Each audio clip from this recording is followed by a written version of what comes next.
Les mycotoxines, les endotoxines, ces contaminants invisibles de l'air, vous connaissez? Je vous explique.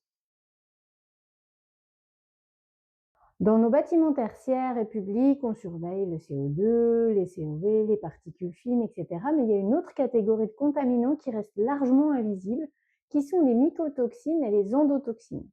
Ce sont elles qui, par exemple, expliquent souvent les odeurs de moisis, on ressent un air lourd ou alors ça provoque des irritations, des plaintes des occupants, alors que tous les indicateurs classiques sont au vert.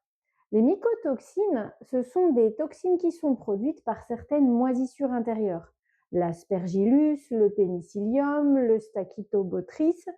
Elles ne sont pas volatiles du tout, mais elles se fixent sur les spores et sur les poussières. Donc, dans nos bâtiments, on les retrouve surtout dans les zones humides, les locaux techniques, les faux plafonds, etc. Et dans des petites réserves qui sont mal ventilées. D'après l'OMS, un excès de ces toxines et de ces spores dans un bâtiment, c'est un vrai risque pour la santé. C'est ça qui aggrave les irritations, les toux, l'asthme, etc. Et sur le terrain, on voit surtout des inconforts récurrents et des interventions techniques qui reviennent parce qu'on ne s'explique pas ces odeurs et ces irritations. Les endotoxines, elles proviennent d'un groupe de bactéries qui sont appelées bactéries gram-négatives. Ce ne sont pas du tout des bactéries dangereuses en soi, elles sont très communes dans les environnements humides et elles existent partout. Ce qui pose problème, ce n'est pas la bactérie vivante, mais ce qu'elle laisse derrière elle quand elle se dégrade. Sa paroi externe contient des fragments qu'on appelle les lipopolysaccharides ou LPS, et c'est ça qu'on appelle les endotoxines. Elles se fixent également à la poussière et dès qu'elles sont accrochées à une particule, elles circulent dans l'air intérieur d'un local humide jusque dans les bureaux. C'est un petit peu le même principe que les acariens. L'acarien, la bestiole en lui-même, n'est pas dangereux.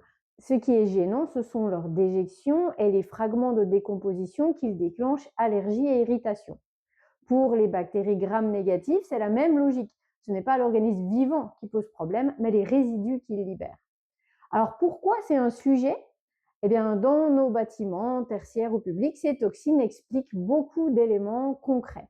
Des odeurs persistantes, des filtrages VAC qui s'encrassent trop vite, des zones humides qui reviennent malgré les multiples interventions et des retours occupants difficiles à objectiver.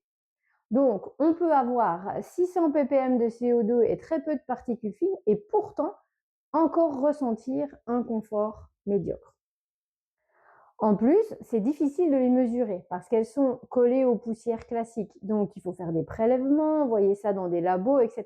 C'est très coûteux, ça n'est pas mesurable en continu, il n'existe pas de capteur pour pouvoir les mesurer. D'où l'intérêt de les éliminer directement.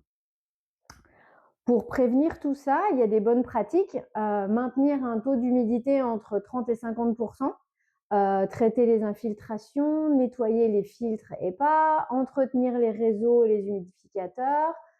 Et ces actions, elles vont ralentir, mais elles vont pas empêcher l'apparition des problèmes. Donc, les mycotoxines et les endotoxines, elles existent et sont présentes sur les surfaces et les poussières.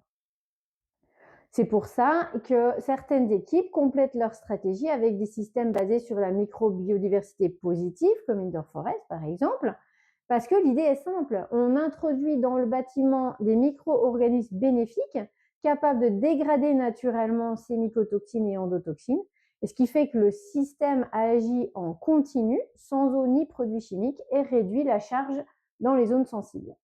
Pour l'exploitation, les bénéfices sont simples, il y a moins d'odeur, moins de poussière et moins de retours d'occupants, moins d'actions pour essayer de résoudre un problème.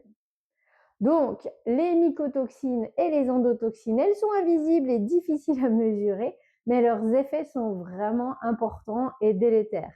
Donc, il vaut mieux les comprendre, essayer d'agir au plus vite, au plus juste, pour avoir un bâtiment vraiment sain. Et c'est simple finalement. On en parle quand vous voulez. Bonne journée!